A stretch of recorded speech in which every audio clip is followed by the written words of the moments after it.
Social মিডিয়ায় মানে চাপতে চাপতে স্ক্রল করতে করতে করতে করতে কখন যে টাইম 2.5 ঘন্টা চলে গেছে, 3 ঘন্টা চলে গেছে।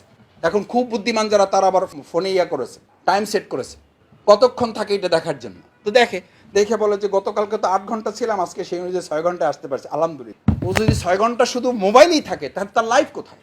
মানে যতক্ষণ সজাগ থাকে ততক্ষণ কোথায় থাকে?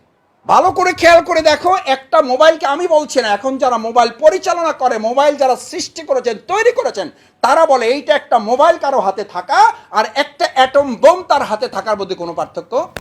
একটা মোবাইল এবং একটা অ্যাটম বোম দুটার প্রতিক্রিয়া, পার্শ্ব প্রতিক্রিয়া দুটাই সমান। একটা অ্যাটম বোম যেমন একটা ব্যক্তিরা, পরিবার, সমাজকে শেষ করে দেয়, একটা মোবাইল যদি সে যথাযথভাবে পরিচালনা করতে ব্যর্থ হয় তাহলে অ্যাটম বোমের চেয়েও প্রতিক্রিয়াটা ওই ব্যক্তি, ওই সন্তান, ওই শিবিরের সাথী, ওই পুরো পরিবারের জন্য যথেষ্ট। This is not phone, this is not only mobile, this is absolute atom bomb. আরও যদি খারাপ করে বলি, এডিকশনের জায়গা থেকে যদি বলি, আমার অভিজ্ঞতা থেকে বলছি, মনে করার দরকার নেই শফিকুল ইসলাম মাসুদ ফেরেশতা আলোচনা করতেছে।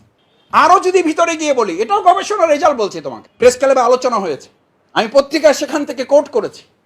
1 কেজি আফিম, 1 কেজি আফিমের এক ছটাক না, একটা টুকরো যদি কেউ করে তাহলে দিনের পর দিন সে এডিক্টেড হয়ে পড়ে থাকবে। আর 1 কেজি আফিম আর একটা মোবাইল পাশাপাশি রাখলে প্রতিক্রিয়া সমান। কারো কাছে যদি 1 কেজি আফিম পাওয়া যায় আর একটা মোবাইল পাওয়া যায়, সে অন্যায়ভাবে পরিচালনা করে, লাগামহীন পরিচালনা করে। ওই 1 কেজি আফিম যত ক্ষতিকর, একটা মোবাইল তার জন্য সেই পরিমাণ ক্ষতিকর। যেখানে কোরআনের কাছে থাকার কথা, তুমি মাঝে মধ্যে খেয়াল করে দেখবা, এই মোবাইলে কিন্তু কোরআনের অ্যাপস আছে, এই মোবাইলে হাদিসের অ্যাপস আছে, এই মোবাইলে দোয়ার অ্যাপস আছে, এই মোবাইলে মাসনুন দোয়ার কথা বলা আছে। তুমি কতবার ফেসবুকে গিয়েছো আর কতবার মাসনুন দোয়ায় গিয়েছো? আমার সম্মানিত ভাইয়েরা, আমার প্রিয় সাথীরা, সেজন্য দুটো শব্দ বলেছি, রোহবানাল লাইল, পরেরটা বলো, মুখস্থ হয় নাই, মুখস্থ করো। রোহবানাল লাইল ফুরসানান নাহার। আমরা রাতের বেলা দরবেশগিরি আর দিনের বেলা সৈনিকগিরি। যে সৈনিক তাকে অবশ্যই দরবেশগিরি করতে হয়। আবার দরবেশগিরির সাথে সম্পর্ক আছে, দিনের বেলায় বলবা যে ভাই সারা রাতে এমন তাহাজ্জুদ পড়ছি যে আমার এখন আর মিছিলে ডাইকেন না, আমার শরীরটা খুব খারাপ। দরবেশগিরিটা এই জন্য যাতে সৈনিকগিরিটা, কারণ আমরা কাজ করি কার?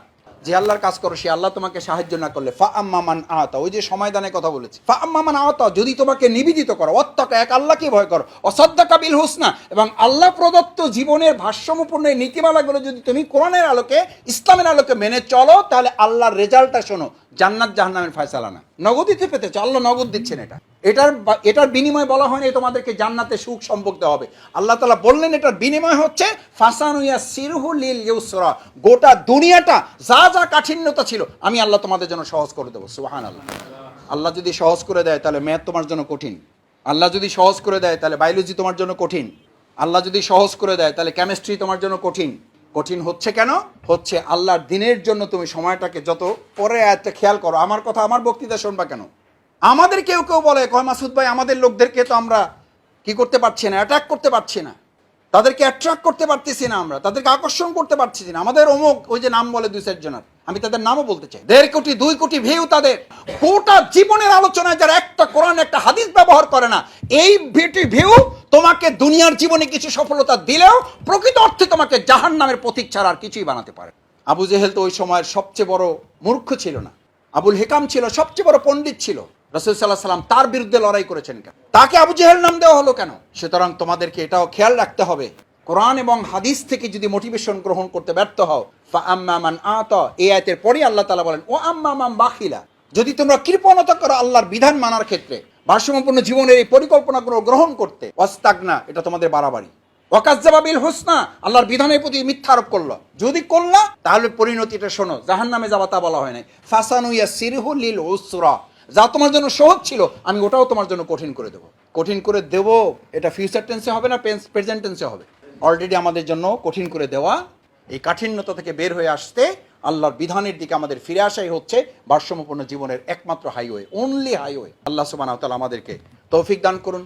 তার দেয়া বিধানের আলোকে ভারসাম্যপূর্ণ জীবন গড়েছেন প্রিয় নবী মুহাম্মদ রাসূলুল্লাহ সাল্লাল্লাহু আলাইহি সাল্লাম। তার দেয়া বিধানের আলোকে মাসআব রাদিয়াল্লাহু তাআলা আন ভারসাম্যপূর্ণ জীবন গ্রহণ করেছেন, মুআজ রাদিয়াল্লাহু তাআলা ভারসাম্যপূর্ণ জীবন গ্রহণ করেছেন।